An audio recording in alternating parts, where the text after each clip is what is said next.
two-handed swords. We'll let you handle them afterwards so you can see what weight they are. So, without further ado, gentlemen, I'll take my spear because I'm insecure. So what we're going to show is an attack by Matteo and then a defence by Zach, who's going to use the true edge. Okay, so off we go, chaps. So the true edge has come down and he's smashing the side of the face. Now this blade will just go straight through. You're just trying to split the skull, maybe even separate the skull. Okay, so that's a brute force attempt. If it doesn't cut, he's definitely going to be concussed. Okay, so now the second defence. Well, let's see that one again. Go on. And round, and then just smack on the side of the face, or even the neck. Try and go for a beheading. That's the kind of blow that you could get a beheading from. We're now going to see a separate or a different counter, and what's actually used is the false edge. If you go through it, and then just stop there.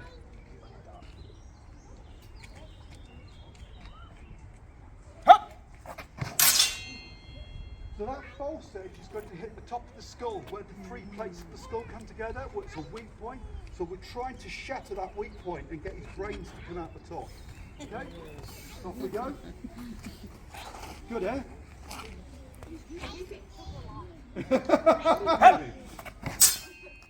There we go. We just had a comment, keep it civilised, so we'll try. Okay. So Zach is going to show a different counter with the true edge, but it's going to come from the opposite side.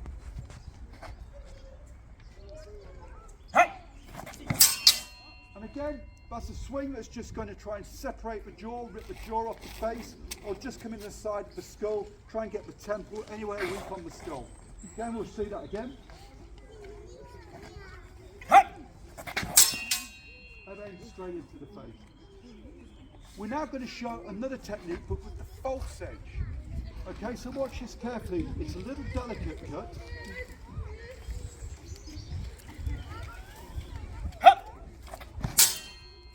What that does is just rake straight across the neck. So we're just trying to tear everything out from the neck. Your windpipe, your jugular, all this kind of soft, squidgy stuff you've got in your neck. And the false edge is just going to rip through. So if we show that again, James. So that just rips straight to the bottom of the neck. Right, what we're going to see now is Matteo looks defenceless with all these attacks. What he's going to show you is one of the ways in which he could respond to this brute, this bully of a man. So off we go.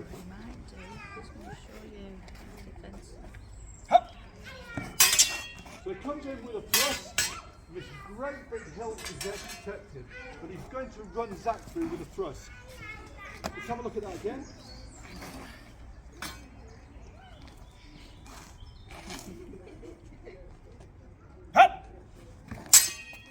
And then comes in with a thrust that will go straight into Zach's side, and there's a defence with that hilt. Let's have a look from the second response.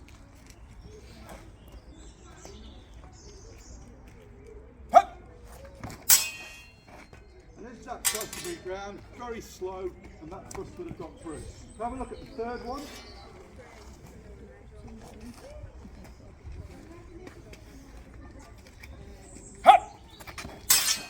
Again, Matteo can get in with his thrust before Zach can attack. But have a look very closely on this last counter to these attacks.